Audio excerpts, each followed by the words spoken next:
Hello, Dr. King. It's Maryn Powell again, and this time I'm presenting my analysis of the novel and film adaptation of Words on Bathroom Walls through an abnormal psychological lens. The novel was written by Julia Walton. Ultimately, I decided to focus my project on the topic of schizophrenia, as I found the disorder's origins, causes, and symptoms to be interesting, especially in regards to its effect on daily life. I also think that this is a disorder that has made its way into numerous movies, TV shows, and etc., and because of this, it can often be misunderstood and misinterpreted. I feel as though this movie and novel presented both the challenges of the disorder and daily life and its symptoms in an accurate portrayal through the main character, Adam Petrozelli. Here I have included a brief trailer covering the film's adaptation of the novel by Julia Walton. This movie was released in 2020.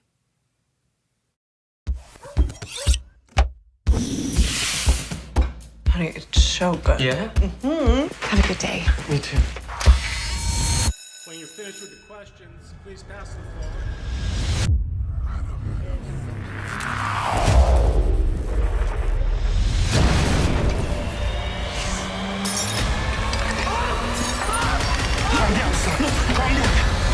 And that's when we found out.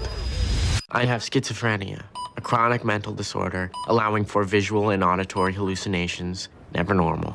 The end. Some people just hear voices, Good morning. but I see mine. What else? You let me see what you believe I had to switch schools. I'm Maya. I'm Adam. I came over here to intimidate you, but something tells me you're harmless. What's with the cookbooks? I'm studying to be a chef. Don't look at me. Look at her. Do you have a problem with eye contact? Do you always say exactly what comes into your mind? It's best to say exactly what you mean or nothing at all. When I first met you, I thought maybe he's just awkward and unsocialized, but that's not it. There's something else. I don't know what to say to that. I'll crack you, Petrozelli. Last night, when you finally called me, I know that it's lonely in your head. and I know that you like your space with your one. When you're a cancer kid, people are so eager to grant any wish you have. But when you have schizophrenia, people treat you differently. Is that why you didn't tell me? Because you thought that I was gonna leave? I think I might push my luck with you. Did you say that you got nothing else to do? Is it okay if I stay? 'Cause I'm dying to. I'm always gonna see things and hear things that I shouldn't see. I can't put you through that. You didn't give me a chance to stay. What'd you have? I love you. You have to let people discover your dark places because those people show you what's real. He's back! When you can't see for yourself.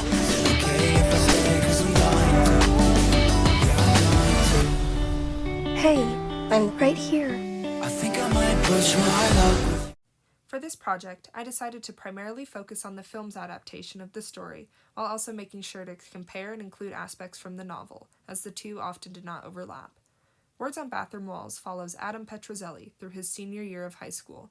He experiences what is deemed to be a psychotic break, or better known as psychosis, during his chemistry class in which his auditory hallucination of the darkness consumes him. He is later diagnosed with schizophrenia after visiting a medical professional as a result of the psychosis episode. He returns to his school where he is bullied by peers and taunted with nicknames such as Straitjacket. He is later expelled from the school and forced to find a new school to finish his senior year. He struggles throughout the story with his new diagnosis, as well as letting anyone get too close to him, including family. Throughout the novel and film, he falls in love with a girl named Maya who fights to see what makes Adam, Adam. In Adam's chemistry class, he is fine one moment and then becomes overcome by a dark voice that he refers to as the darkness. The voice tells Adam intrusive and negative thoughts, all of which overwhelm Adam in the moment, knocking him into his lab partner. His bumping into his lab partner caused a hot chemical to spill on his arm and burn his lab partner. He is restrained by security while all of his classmates stare and gawk. Psychosis is defined as a detachment from reality. Psychosis includes hallucinations, irritation, and speaking in nonsensical sentences. The person experiencing psychosis often is unaware of their behavior and actions during an episode. According to the Washington State Healthcare Authority, the onset of first episode psychosis typically prevents when an individual is between the ages of 18 to 25. This proves to be true in Adam's scenario, as he is a senior in high school, which allows us to estimate his age to be approximately 18 years old. Verbal/auditory hallucinations are one of the most common sensory hallucinations amongst those diagnosed with schizophrenia. In our Abnormal Psychology textbook, 10th edition by Hooley, Knock, and Butcher, it states that most patients reported that they had heard more than one voice and that their hallucinations were worse when they were alone. Most commonly, the hallucinated voices uttered rude and vulgar expellatives, or else were critical, bossy, or abusive, although some voices were pleasant and supportive.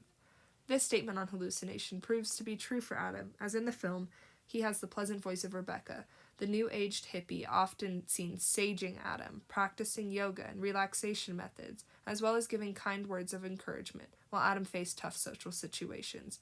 Joaquin was the hallucination of a best friend, the guy he could go to advice for, the chick magnet. The bodyguard located on the left of this image was protective of Adam and a bully to those that challenged Adam. The voice of the darkness often crept up on Adam while alone and gave negative commentary and intended to belittle Adam on subjects such as his dad's disappearance when he was 8 years old, and eventually motivates Adam to try and attempt suicide. These hallucinations are the most prominent symptom of his schizophrenia. Picture located on the slide to the right shows Adam wearing a beanie and a jacket. When Adam first meets Maya, she makes a remark about why he would be wearing a beanie in 85-degree weather. This is an example of being grossly disorganized, exhumed through behavior. As described on page 446 of our textbook, the textbook states, these disruptions of executive behavior may stem from impairment in the functioning of the prefrontal region of the cerebral cortex. After Adam receives his diagnosis of schizophrenia, he enters a clinical trial for an antipsychotic by the name of Tozaprex. This is a fictional antipsychotic that was to help treat his symptoms of schizophrenia. Before his diagnosis, he was able to find refuge from the chaos inside of his head from hallucinations, both physical and verbal, through cooking, and it soon found to be his passion. The pill shows improvement for Adam as he is able to limit the voices while alone and has a newfound capacity for mental, quote-unquote, real estate. Shortly after, side effects of muscle tremors begin to kick in and is enough to make him stop taking the medication as it's interfering with being able to cook. By stopping the medication, he places himself at a higher risk for relapse. In the film adaptation, Adam is seen speaking to a therapist, which turns out to be us, the viewers. In his therapy sessions, he shares his progress and frustration with his diagnosis. This type of therapy is most likely cognitive behavioral therapy, better known as CBT, which aims to bring patients to a level of self-awareness and to determine their positive feelings from negative ones.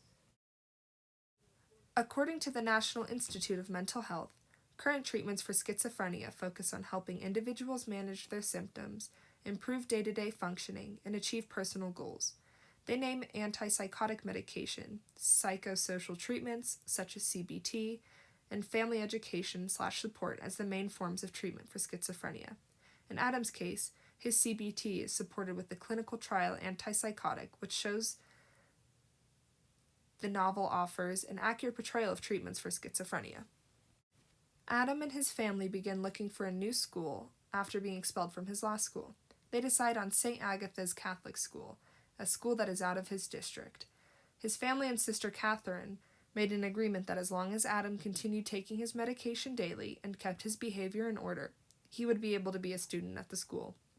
This is an example of Adam being able to reach his life goals while being diagnosed with a daily affecting mental disorder. Adam in this part of the novel and film has a hallucination causing him to see Sister Catherine and her surrounding office to catch fire. Since he has just recently started taking his medication, he is still experiencing some symptoms of schizophrenia. Adam, still being in high school, lives at home with his mother and stepfather, Paul. His mother supports Adam and attends all appointments with him. She immerses herself into learning more about schizophrenia and wants only what is best for Adam. Paul, on the other hand, is harsher on Adam. He takes away knives and harmful items from Adam's reach and accessibility as soon as he learns of his diagnosis. This places Adam and Paul in a rough spot, although Paul's intentions are that of an ally to Adam. After hiring Maya, the projected valedictorian and his love interest, as a tutor, the two start spending more and more time together. Maya believed Adam to be weird at first and antisocial, as he was always delegating his symptoms to bad headaches or family trouble at home rather than telling her the truth. In the novel, his psychiatrist is a strong supporter of him as well, as she understands and allows him not to talk in sessions, but rather journal and write his feelings, instead, as a method of CBD. From a Harvard research article, it is stated that families play key roles in the early stages of disease when help is first being sought. In addition, families provide long-term care and continued support for people experiencing schizophrenia, with most of patients continuing or returning to live with relatives. The caregiver role is often difficult and exerts a significant impact on their own carer's mental health. Over a third of family caregivers reported a high level of perceived burden and difficulties coping with their child or spouse's illness. This quote is important in showing how families often assume the role of caretaking to those with schizophrenia, as well as the effect a mental illness has, not only on the affected, but those who take care or are close to them. Adam begins taking his medication daily as instructed. While doing so, he notices how much it does help. He no longer is followed by the voices and finds himself generally happier. It's noticed by his mother and peers. This feeling of release doesn't last him long, though, as soon he suffers from muscle tremors, which interfere with his escape of cooking. The tremors become too much for him to control and stress him out during classes and important exams, and eventually leads him to stop taking the medication altogether. Once the medication is stopped, he begins to notice the voices coming back, and his mother finds out. She informs him that she is pregnant with Paul's child, and he begins to absolutely spiral.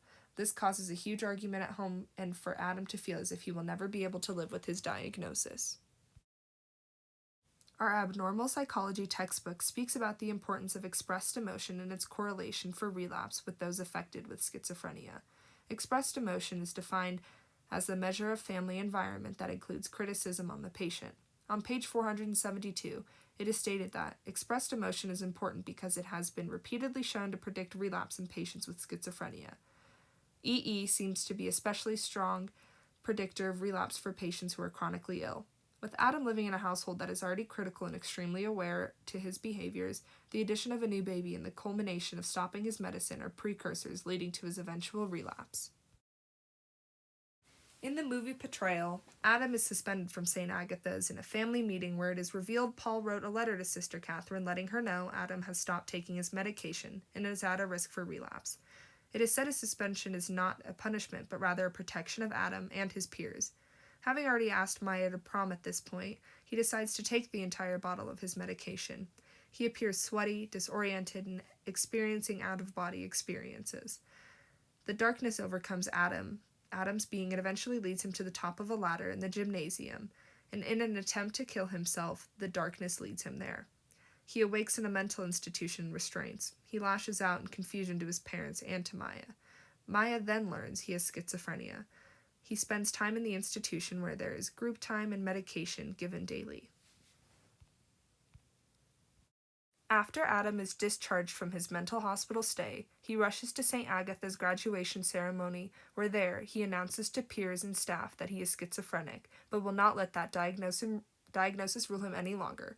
This is a pivotal moment, as he is letting his peers he once feared, and most importantly the staff at St. Agatha, that he is capable of not letting his diagnosis rule him. He is able to obtain his diploma and attend culinary school, which has always been his dream.